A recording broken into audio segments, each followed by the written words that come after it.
नमस्कार, 99 न्यूज़ के इस बुलेटिन में आपका स्वागत है। मैं हूं तबरेज़ अनवर। प्रधानमंत्री नरेंद्र मोदी ने आज शाम 6 बजे कैबिनेट का सबसे बड़ा विस्तार किया है।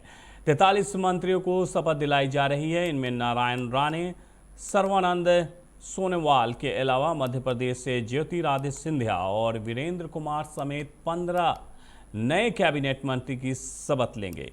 शपथ लेने वाले 28 राज्य मंत्रियों में 7 महिलाएं हैं। मोदी के 8 साल के शासन में इस बार सबसे ज़्यादा मंत्रियों को कैबिनेट में शामिल किया गया है। आज 28 राज्य मंत्री ने भी शपथ ली और 2014 में पहली बार मंत्रिमंडल में 7 और 2019 में 6 महिला मंत्री थी। इनमें से बाद में हरसिमरत सिंह कौर कैबिनेट से हट गई थी। धनबाद के एडीएम लॉ एंड ऑर्डर ने गैर आबाद जमीन को फर्जी दस्तावेज बनाकर हड़पने के मामले का संज्ञान लेते हुए डॉक्टर कृष्ण कुमार के खिलाफ कार्रवाई का आदेश जारी कर दिया है। वहीं आदेश जारी होने के बाद कृष्ण कुमार अंडरग्राउंड हो गए हैं।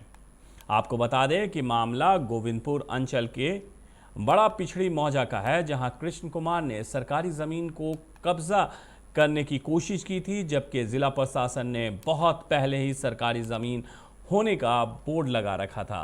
पर भू माफियाओं ने इतने बेखौफ हैं कि उन्हें प्रशासन का जरा भी डर नहीं था। बताया जा रहा है कि 55 एकड़ से ज़्यादा की ज़मीन को भूमाफिया बेचने की तैयारी में थे, जिसकी भनक लगते ही जिला प्रशासन ने पूरे मामले की जांच की कार्रवाई की और जांच करने के बाद आरोपी कृष्ण कुमार को कटघरे में खड़ा किया है और उसके खिलाफ कार्रवाई का आदेश दिया।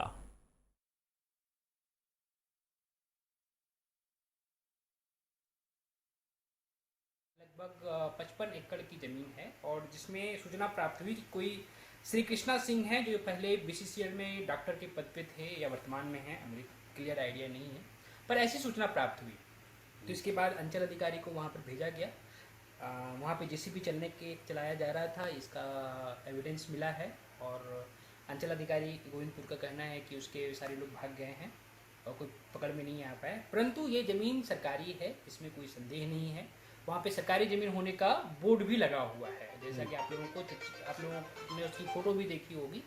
वहाँ पे पहले से ही सरकारी ज़मीन का बोर्ड लगा हुआ है, तो इसमें कोई जांच का ये विषय नहीं बनता, ये सीधी इसमें कार्रवाई का विषय बनता है। तो इसमें अभी हमने आदेश दिया है कि अगर पुनः वहाँ पे जेसीबी चलती है या कोई व्यक्ति खूंटा गाड़ने का या निर्माण करने का किसी भी तरह का अवैध प्रयास करके अतिक्रमण अगर कर रहा है तो उस पर तत्काल बागमारा विधायक ढुल्लू महतो ने कतरास में आज 2 सड़क का शिलान्यास किया। पहली सड़क कतरास राजगंज मुख्य मार्ग से मां लिलोरी मंदिर परिसर को जोड़ती है। वहीं दूसरी सड़क कतरास बस स्टैंड से शहर के बाहर जाने का वैकल्पिक रास्ता है। दोनों ही सड़कों की स्थिति जर्जर हो चुकी थी। वहीं लोगों को जाम के कारण काफ़ी परेशानियों का सामना भी करना पड़ रहा था। दोनों सड़कों के निर्माण को लेकर नगर विकास और आवास विभाग ने लगभग 6 करोड़ का मद पारित किया है। आने वाले 3 महीनों में निर्माण कार्य को पूरा कर लिया जाएगा। खासकर मां लिलोरी मंदिर से आस्था रखने वाले श्रद्धालुओं को सीधा लाभ मिलने वाला है।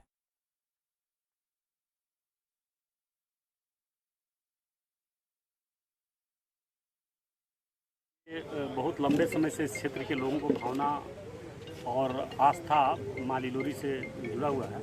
अब मां लिलोरी का आशीर्वाद हुआ और आज कहीं न कहीं वो पथ चौड़ीकरण करवाते हुए लगभग यहाँ और बस स्टैंड मिलाकर लगभग 6 करोड़ का दोनों रोड का शिलान्यास हुआ है और हमें लगता है बहुत जल्द इसका कार्य को पूरा किया जाएगा। जिस क्षेत्र के जनप्रतिनिधि अगर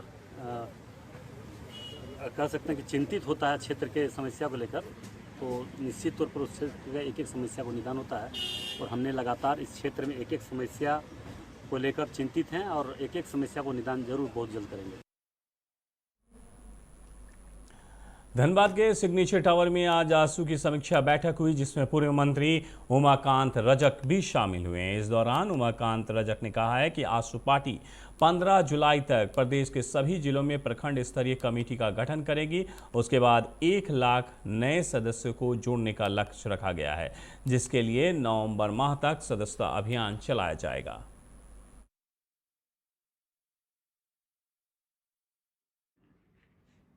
आज बैठक हो रही है।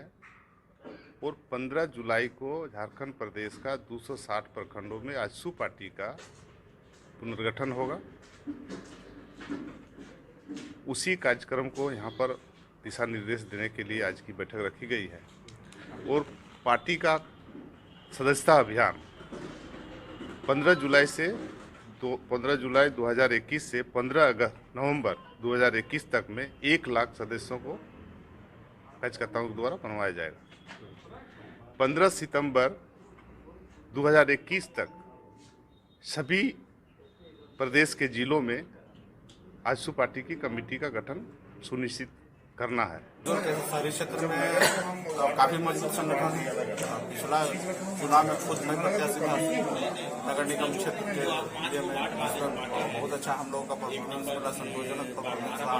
जनता का जो आशीर्वाद प्यार मिला, तीसरे स्थान पर हम लोग रहे शहरी क्षेत्रों में। और भी कई हमारे पार्टी के कुछ आगे बन करके इच्छुक लोग भी पार्टी साथी कार्यकर्ता लोग जो कि या नेता लोग खड़े हुए थे, उन लोगों को भी वोट मिला। वोट सभी मिलाएंगे तो काफी हम लोग का यहाँ अच्छा परिस्थिति रहा है। और अभी लगातार हम लोग कार्यक्रम में हैं, लोगों के लगातार सेवा में हम लोग। कोरोना टीकाकरण को लेकर आज धनबाद के युवाओं को जागरूक किया गया। संजीवनी नामक संस्था ने जागरूकता अभियान की शुरुआत की। आज दूसरे दिन दामोदरपुर पंचायत के सभी गांव और टोले में अभियान चलाया गया। अभियान की शुरुआत ग्राम प्रधान हीरालाल हांसदा को जागरूकता पोस्टर देकर किया गया।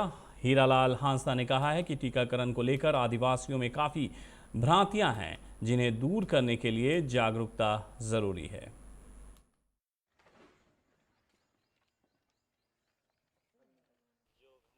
पंचायत में 3 संस्थाएं हैं। इसका नाम है Sahdev foundation, owners it's the black pulse Dhanbad. ये सब हमारे ग्रामीण को बताएंगे कि वैक्सीन लेना ज़रूरी है। हमारे ग्राम पंचायत दामोदरपुर में आदिवासी बहुल क्षेत्र है और आदिवासी लोग वैक्सीन लेने से बहुत डर रहे हैं, तो ये सब हमारे सहयोग कर रहे हैं। ये फाउंडेशन को हम लोग बहुत बहुत धन्यवाद हम देते हैं। जागरूकता अभियान यहाँ पे हम लोग यहाँ के रूरल एरिया के यानी कि जो गांव के लोग हैं उनको वैक्सीनेशन के लिए, टीके के लिए जागरूक करने वाले हैं कि आपको टीका क्यों लेना चाहिए और आपने मतलब टीका नहीं लिया तो उसका नुकसान क्या है, टीका लेने का फ़ायदा क्या है, इस बारे में। तो लोकेशन हमने आज का फाइनल किया है यहाँ दामोदरपुर का। यहाँ सांथाली टोला से हम लोग शुरू कर रहे हैं और ये पूरा एरिया हम लोग कवर करने वाले हैं। आज हमारी टीम है यहाँ पे मौजूद।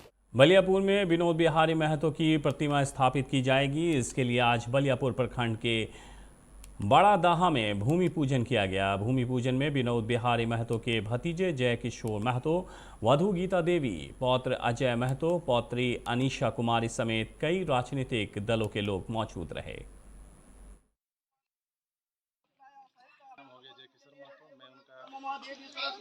भतीजा लगता हूँ और ये झारखंड के लिए बहुत ये काम किए हैं। हमारा विनोद बिहारी महतो जैसे शैक्षणिक स्थान हो गया, गांव के गरीब बुजुर्ग आदमी के लिए बहुत सा ये काम किए हैं और स्वास्थ्य विभाग इस सब सर्वे में काम किए हैं। ये जो इसका उद्धार जो पतन हो, इसका जागरूकता बढ़े और सारे गाँव में इस तरह का आदमी का सोच हो, उनका विचार पर हम चलें और सब अपना अपना मदद सहयोग करें। झारखंड के पितामह है विनोद बिहारी महतो स्वर्गीय। हम लोग चाहते हैं कि उनका भूमि में भी उनका स्थान हो सके, जैसे कि नया जनरेशन को भी पता चले कि उनका कोई विनोद धाम है, उनका कहाँ जन्म हुआ है। क्योंकि पीढ़ी दर को तो पता नहीं चल रहा है कि उनका कहाँ जन्म हुआ है, कहाँ क्या हुआ है, लोग कुछ तो मालूम नहीं है। तो वही हम लोग चाहते हैं कि बड़ा दहा में भी ऐसा उनका मूर्ति बना जाए कि सबको पता चले कि विनोद बिहारी महतो का जन्म बड़ा दहा में हुआ है। इसलिए हम लोग आज भूमि पूजन कर रहे हैं। बहुत ही जल्दी हम लोग मूर्ति का भी निर्माण करेंगे।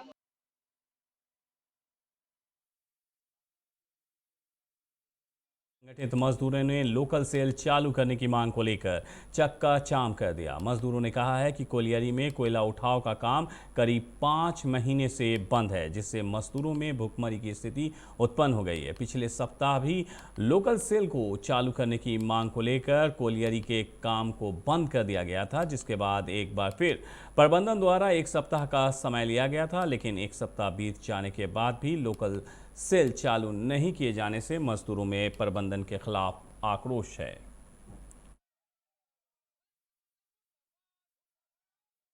मार्च से बंद है। मजदूर अनाज के लिए, खाने के लिए त्राहिमाम है। प्रशासन से पूछते हैं तो प्रशासन मैनेजमेंट को दोष लगा रहा है, मैनेजमेंट से पूछते हैं तो प्रशासन को दोष लगा रहा है। अब किसका दोष है? लोकल सेल चालू नहीं हो रहा है 4-5 महीना से। मजदूर भूखे मरने की स्थिति है। मजदूर अभी जो बंदी किया है ये अनिश्चितकालीन बंदी है। हम लोग धरना पर बैठेंगे जब तक चालू नहीं होगा। हम लोग लोकल सेल मैनेजमेंट का एक चटा कोयला डिस्पैच होने नहीं देंगे। मनसा तो लग रहा है कि लोकल सेल चालू नहीं हम लोग करेंगे। हम लोग का बाल बच्चा किस तरह से जी रहा है, खा रहा है, तो प्रशासन देखने नहीं आ रहे हैं। हम लोग चाहते हैं कि हम लोग का कम से कम लोकल सेल खुले, कि हम लोग का बाल बच्चा भी जिए। और अगर नहीं खोलता है तो हम लोग यहाँ से हटेंगे नहीं। हम लोग धरना जब तक नहीं खुलेगा तब तक हम लोग धरना देंगे। जितना परेशानी होगा उतना परेशानी का सामना करेंगे। धनबाद एसएसपी आवास से चंद कदमों की दूरी पर स्थित दुर्गा मंदिर में चोरों ने देर रात गेट का ताला तोड़कर बैटरी और इन्वर्टर की चोरी कर ली है। इस मामले में पुजारी विजय मिश्रा ने बताया है कि मंगलवार की रात उन्होंने पूजा अर्चना मंदिर के गेट में ताला लगाकर घर चले गए थे। आज सुबह मंदिर पहुंचने पर उन्होंने देखा कि गेट का ताला टूटा हुआ है और दुर्गा मंदिर के भीतर से इन्वर्टर और बैटरी गायब है। इसकी सूचना उन्होंने मंदिर समिति को दे दी है, जिसके बाद सदर थाना में प्राथमिकी दर्ज करा दी गई है। पुलिस मामले की जांच कर रही है। में कल हम आरती करके गए 7:30 बजे। इसके बाद सुबह जब आए तो हम देखें कि यहाँ इन्वर्टर का ताला टूटा हुआ था और गेट का ताला टूटा हुआ था और इन्वर्टर और बैटरी नहीं था मेरा मंदिर में। तब हम मंदिर मालिक को फ़ोन किए। इसका सारा घटना हम बताएंगे जैसे यहाँ मंदिर में इन्वर्टर और बैटरी नहीं है। क्या क्या ले गए हैं? बैटरी और इन्वर्टर। बैटरी और इन्वर्टर का सूचना दी, थाना को सूचना दिए हैं? थाना तो बोले कि एफआईआर करने के लिए गए हैं। मंदिर का जो अच्छे हैं वो थाना में एफआईआर करने के लिए गए हैं। सीसीटीवी लगा हुआ है यहाँ? नहीं, सीसीटीवी कैमरा तो नहीं लगा हुआ है। धनबाद के रणधीर मोहम्मद चौक से स्टेशन की ओर से आ रही एक बाइक सवार महिला बेहोश होकर सड़क पर गिर गई, जिससे महिला के सिर में चोट लगी है। घटना के बाद ट्रैफिक पुलिस की कांस्टेबल सुमिता देवी ने घायल महिला को उठाया और उसके परिजनों के साथ अस्पताल पहुंचाया। बताया जाता है कि उमस भरी गर्मी के कारण महिला बाइक पर बैठे बैठे बेहोश हो गई और सड़क पर गिर गई। ट्रैफिक कांस्टेबल सुमिता देवी ने बताया है कि बाइक पर पुरुष और महिला दोनों आ रहे थे। इसी दौरान यह हादसा हुआ।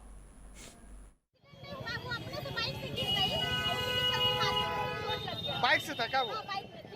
अचानक से गिर गया था क्या? बेहोश हो गया था?